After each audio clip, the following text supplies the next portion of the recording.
What's up, YouTube? It's your boy Joseph with Vulcan Pressure Washing, and today I am going to give you guys a grand tour of the most fuel efficient soft wash, pressure washing, water fed pole system that I've ever seen.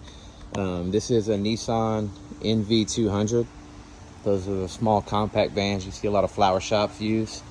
And what's nice about this vehicle is it actually gets about 24 miles to the gallon. So, you know, in the pressure washing business, going from home to home, that makes a big difference on your overhead. But anyway, what we have back here, just kind of go over a little overview of what we got going on. This is a Mini Max Pro from SouthEast Softwash. Absolute beast of a setup. I went with the 5.5 gallon tank fed option they have, or you can actually, they'll pre-plumb it so you can put a feeder hose on, which I did. The only upgrade that I'm going to make here very soon, actually, I'm just going to unbolt that I think it's made by General hose reel. That's 100 foot. They actually make one of these, it's 200 foot, and it will fit. So with that being said, and it mounts right here, same exact mount. So pretty excited about that. I'm going to get that here soon. So I'll have 200 foot here, and then I have another 50 foot underneath here. So I'll have up to 250 foot, which is pretty awesome. I think it's 200 feet on the hose reel. It might be 300 on the soft wash hose. I honestly don't know, but I know it's more than I've ever needed. So I don't think I need any more soft wash hose. Other than that, I do have a pole here, and that is actually for like using this brush here for doing the gutter brightening, cobwebs. I have another brush like this. It's coming soon from Amazon, but it's a stiff brush, and I'll use that for oil stains using the degreaser. So that's kind of cool. Inside the battery box here, it's kind of an organized chaos, but essentially got some degreaser. Forget what's back there, but that's pretty much where I keep any of the chemicals that I might need. Of course, we got some Southern slang, gotta have that. Extra pump, extra soft wash one. This is pretty much where I keep everything for property protection from your tape. Got this here as well, all my gloves. Inside here I have all my tips and various fittings, little bits and pieces, just kind of some basic tools kind of stuffed over here. Extra battery for leaf blower, so we got 2 batteries on the leaf blower, and that comes in handy for sure. Up here, this is pretty neat. That holds your bottle. I have gutter butter in there, but it really didn't work well. I don't know if it was just the gutters or what, but I'm actually going to remove that and put water and bleach. I'm going to use that for test spots, so that'll be pretty cool. Paper towel holder. Moving on, this little tray, I usually put a pair of my safety glasses. I just set them there. Got the gloves, hat, of course. These are really recommended to keep the sun off of you, and they do a great job. And of course, on roof cleaning on a hot day, I always use my respirator. I don't really use it a whole lot on house washes, but that's just personal preference. Doesn't bother me, but when it's really hot and on a roof, I definitely use it. Coming over here on this side, so we've got 2 gallons of fuel here, tank. I've got another gallon here. We got 2 pair of boots, tall boots, short boots.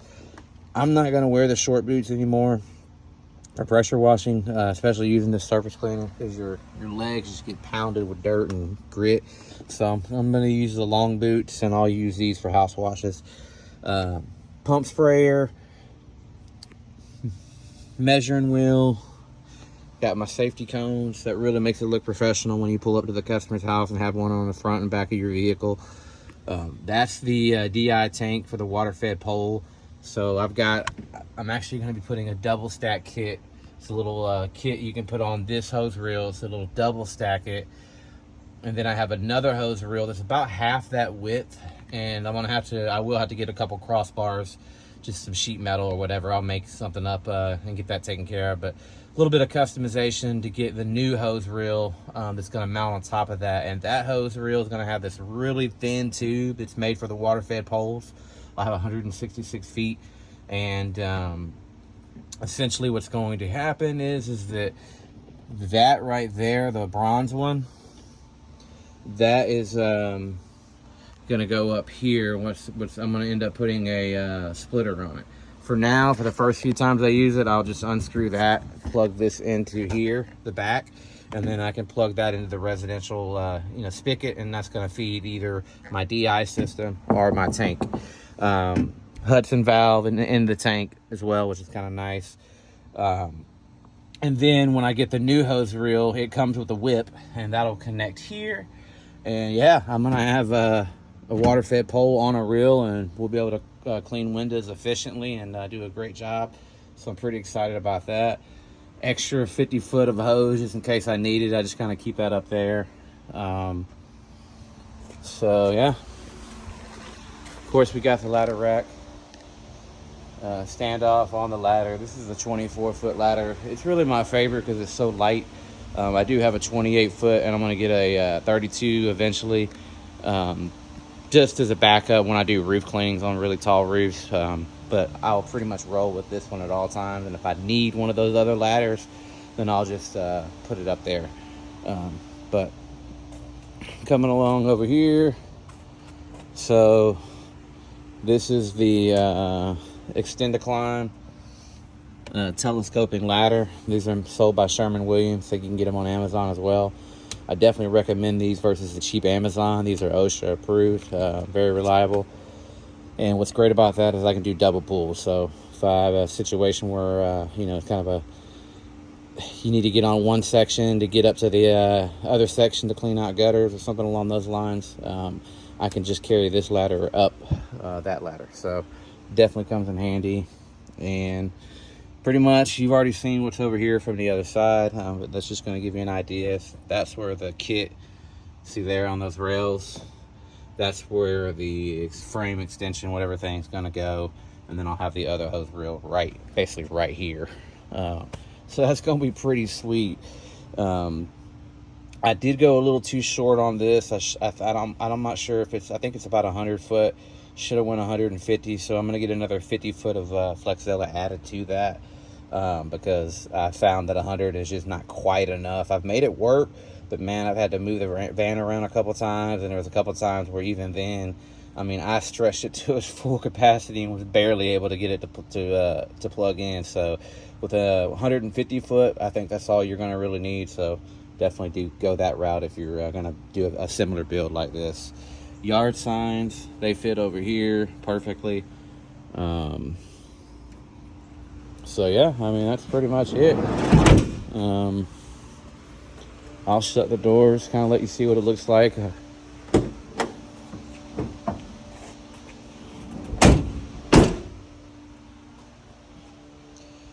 So I got this right here. You just scan that and that goes right to the website. So it has the phone number, obviously everything they need on the website.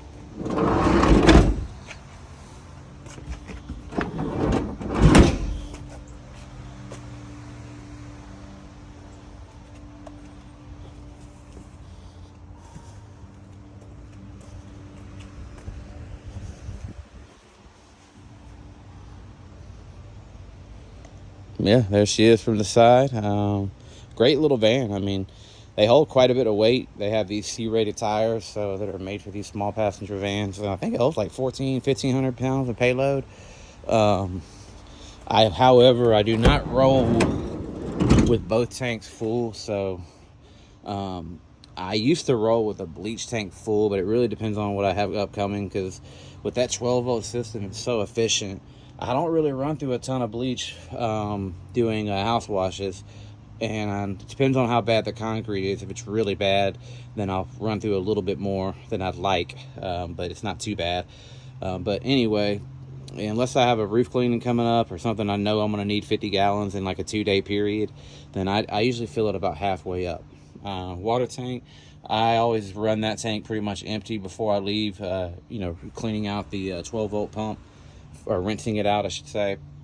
So if you are considering doing one of these builds, bear in mind that you will not really be able to roll and drive efficiently if you're in an area with a lot of hills if you have both tanks full. One tank full, you really notice it. It's doable. It will work.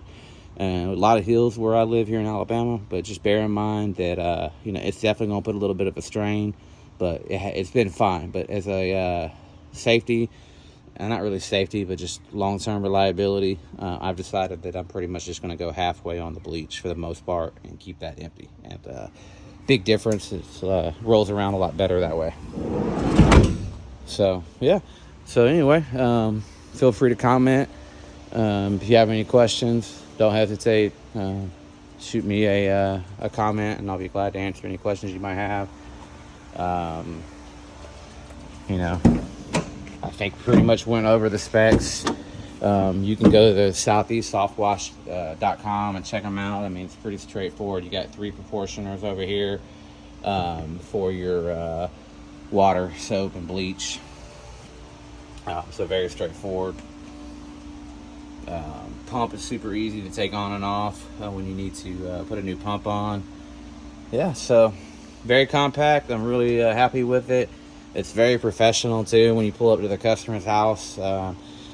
If they ever walk up to the van and they see it, they are kind of taken back a little bit because they're not expecting it to be so clean, and also they're not expecting all of this equipment to be. It's a lot of equipment in here. It barely fits. In fact, one thing I will share with you, if you are considering getting this van, the Nissan NV200, and you are wanting to go with an actual Mini Max Pro like I did, there is something that you need to understand, and that's on the tanks and getting this unit in the van. Unfortunately, if you can see here, there is clearance right from the roof and the top of that cap. However, when you come around here, you see that frame right there kind of drops down, and essentially if you try to forklift it in, it won't clear these. So you have to actually take those tanks out. So not only do you have to take those tanks out, but it really kind of sucks. You see it has a metal basket that they basically weld all 4 sides together and just set the tanks in. So when you get this skid in here, there's not enough height to just be able to put the tank down into there, unfortunately. So we had to cut the plates off, as you can see here, and then you can put the tank through the door to angle, and then you just basically kind of slide it in there like I did. Fits perfect. Gets you one of those really heavy duty ratchet straps, and you'll be good to go. So I got that thing ratcheted down. This here, I've got 2 more straps to add to the front, but it does have tie downs, cargo strap tie downs here. It has 6 of them in this van, so I'm already using the ones up front. You can't really tell, but I have it strapped down, and I'm gonna put another one here and here. So when all said and done, I'm gonna have this thing strapped down in like 6 different spots. So that way, if, God, Lord forbid, I'm ever in an accident or something, at least it'll stay put for the most part. Yeah, and I used to store my gas right here, but I realized that if I get rear-ended, that's going to be a bad thing. So that's why I started putting them on the side. So hopefully I don't get sideswiped. But if I do, maybe the water tank will bust and put that out. I don't know. But anyway, that is one of the cons, by the way, to doing a van build. It is a little more risky if you're in an accident having all this equipment in here. Now, you can get those dividers. I might do that. It would probably work. I'd have to bring my skid back a little bit. As you can see here, it's got a pretty good gap there. But those things they're really not going to help you too much if this were to come loose and come forward in a major accident. Those aluminum things, it'll just go right through it practically and crush right through that. Those are made to stop like little small objects and stuff like that. So if you're wondering why I don't have that divider, it's not much room to put it in. I could do it, but that's kind of why. And who knows, I might change my mind and add it in the future. But so yeah, so if you're thinking about doing one of these builds, I definitely recommend it. Also, as far as fumes go, when I first get the tank filled, and if you have all the windows up and leave it overnight, you do smell a little bit of fumes. But after a while, they kind of go away, and I don't. It's kind of weird, but you can get basically a different cap that doesn't have the little release thing on it, and you can get another hose, a release valve, pressure hose, not a pressure hose, but a release hose, vent hose. I'm sorry, guys. And you can actually run that outside of the van. You'd have to either go through the floor, or you'd have to figure out where to cut a hole, obviously. But if you are just totally wanting to vent it and never have any kind of smell in your van, if you're doing a cargo van build, you can go that route. So keep that in mind. But really doesn't bother me. I've been fine with it. So anyway, that's it. Hope you guys enjoy the video. Other than that, wash on and let's make some money.